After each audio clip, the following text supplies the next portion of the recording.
Compareço à tribuna, na data de hoje, para registrar perante Vossas Excelências que no último final de semana, o ministro Dias Toffoli, presidente do Tribunal Superior Eleitoral, concedeu uma entrevista muito contundente ao jornal O Estado de São Paulo, criticando o uso eleitoral da máquina pública pelos mandatários de cargos executivos que concorrem à reeleição. O ministro chamou especial atenção para o abuso das propagandas de governo que, desvirtuadas de sua função informativa, tornam-se meras peças para a promoção dos governantes candidatos à reeleição. O mau exemplo começa exatamente pelo governo federal. Apenas nos 3 primeiros anos do seu mandato, a presidente Dilma gastou 6 bilhões e 351 milhões de reais em propaganda do seu governo. Vou repetir, senhor presidente. A presidente Dilma, nos primeiros 3 anos da sua gestão, gastou 6 bilhões 351 milhões de reais em propaganda do seu governo. No ano passado, ela conseguiu a proeza de bater o recorde de gastos estabelecido em 2009 pelo governo Lula. Somente em 2013, Dilma gastou 2 bilhões e 313 milhões de reais em propaganda. E as projeções de 2014 apontam gastos em montante semelhante. Tão grave quanto o custo é o conteúdo da propaganda do governo federal. Na esmagadora maioria das peças publicitárias, o objetivo único é gerar benefícios em imagem para a presidente, já pensando na sua campanha pela reeleição. Raramente vemos uma propaganda realmente educativa, realmente informativa, que preste um serviço relevante para a população. Posso dar meu testemunho sobre as propagandas que o governo federal veicula em Santa Catarina. Em 95% dos casos, as peças publicitárias falam de obras que foram apenas lançadas e nem sequer saíram do papel, ou de obras antigas, cuja execução se arrasta há anos, sem previsão de conclusão. Apesar da propaganda fantasiosa, a verdade é que as rodovias federais catarinenses estão em péssimo estado, com a execução de alguns trechos onde há cobrança de pedágio. A duplicação da BR-101 arrastou-se por estes 12 anos de governo petista e ainda não foi concluída. Mas propaganda dela é feita com muito entusiasmo pelo governo. A maior parte das obras federais prometidas não saiu do papel e as que foram iniciadas estão paradas sem previsão de conclusão. A tão falada Ferrovia da Integração, ou popularmente chamada de Ferrovia do Frango, não chegou nem mesmo a entrar no papel.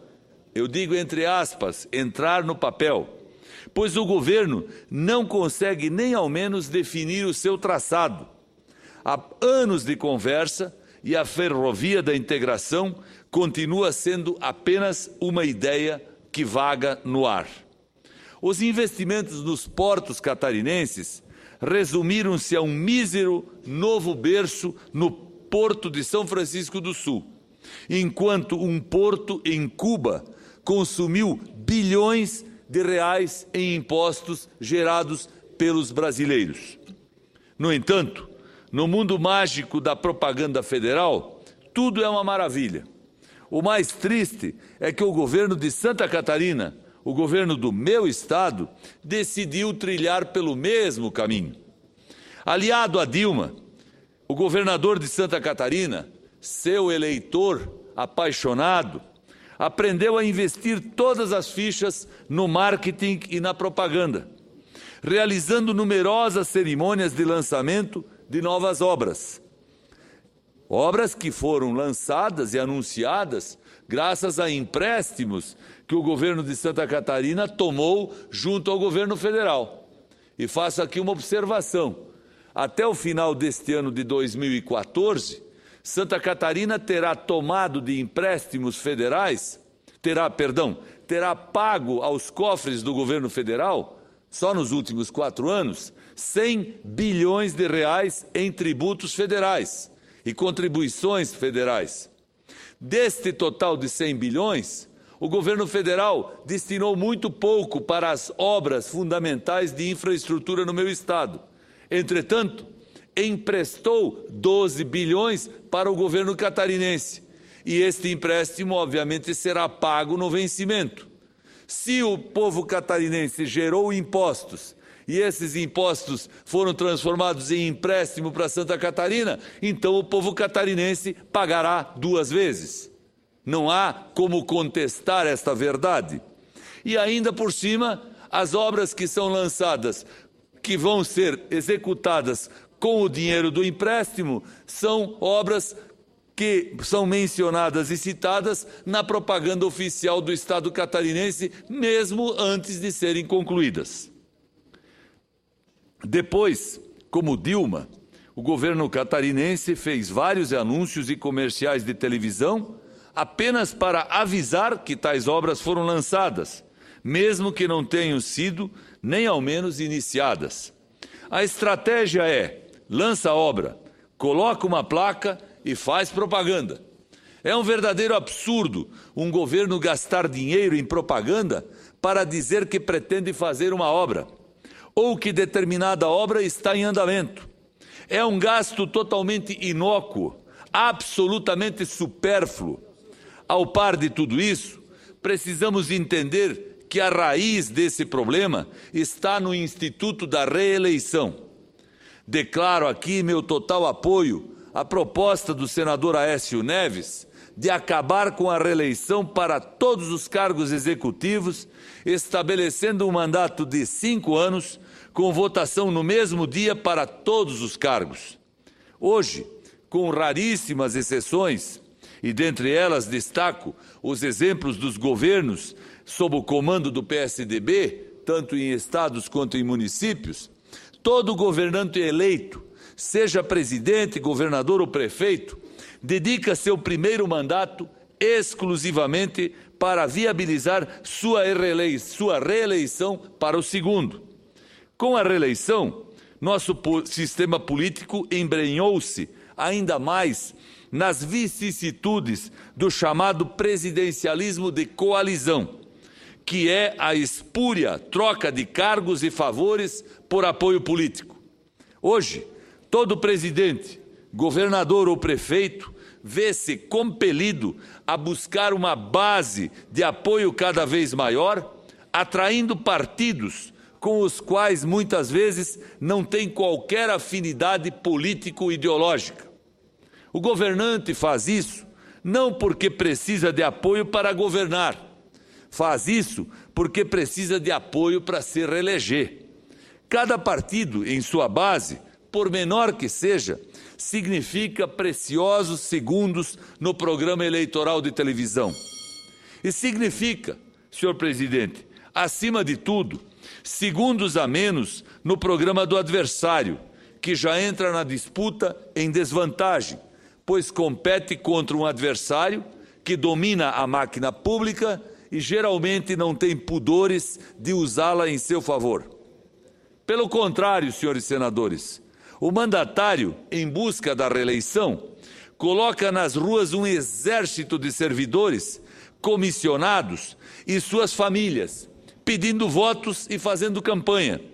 Além disso, ele concentra as obras no último ano do primeiro mandato, no limite do que lhe é permitido pela legislação eleitoral, para que na hora do voto o eleitor tenha na memória uma impressão positiva sobre sua suposta capacidade de realização. Peço mais um minuto a Vossa Excelência, senhor. As obras são iniciadas no final do primeiro mandato e chegam ao fim do segundo ainda sem conclusão.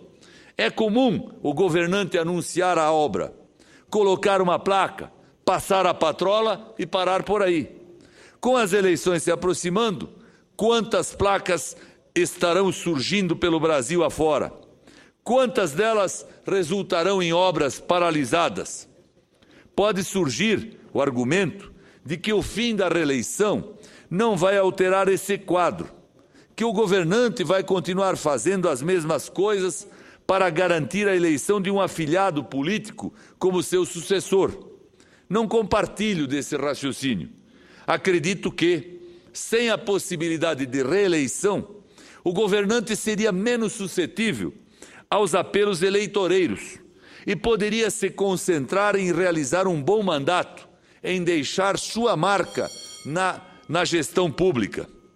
Com a mudança proposta pelo senador Aécio, todo governante iniciaria seu mandato sabendo que teria 5 anos para deixar sua marca e não 4 para viabilizar sua reeleição. O governante não passaria seus 5 anos construindo a candidatura de um afilhado político. Ele saberia que qualquer futuro político que possa vir a ter dependeria de aproveitar muito bem aquele período improrrogável que lhe foi confiado pelo eleitor. A coincidência de data das eleições é outro ponto importantíssimo na proposta do senador Aécio Neves. Na mesma data, a cada 5 anos, o eleitor escolheria presidente, governador e prefeito, além dos cargos legislativos. Sem dúvida, senhor presidente, isso representaria grande economia de dinheiro público, dados os custos cada vez maiores para a organização das eleições e para a realização das campanhas. Essa mudança não é um sonho, ela está ao nosso alcance, está ao alcance de nosso voto. O senador Aécio Neves já assumiu o compromisso. Logo que ele assumir a presidência da República, irá encaminhar ao Congresso um projeto de lei determinando o fim da reeleição e colocará todo o seu prestígio político e também o nosso em favor da sua aprovação. É por isso que nossa coligação se chama Muda Brasil, porque iremos promover as mudanças realmente necessárias e indispensáveis, as mudanças que o brasileiro realmente